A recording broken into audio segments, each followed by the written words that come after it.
This is going to be a video tutorial on how to enable or disable read receipts on an iPhone. Let me jump over to my iPhone here.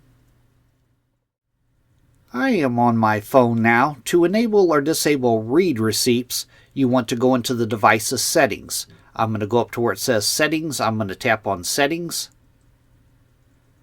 Then you want to scroll down to the bottom, down to where it says Apps, and tap on Apps.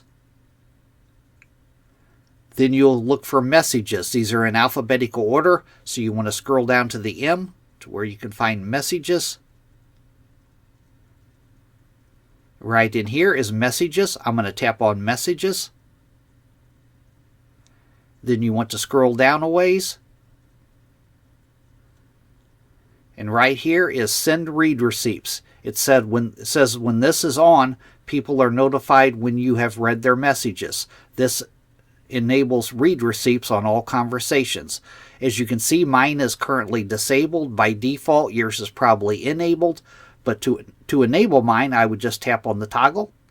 Now my read receipts are enabled. And if I tap on it again, now they are disabled. That is how to enable or disable read receipts on an iPhone. Thanks for watching.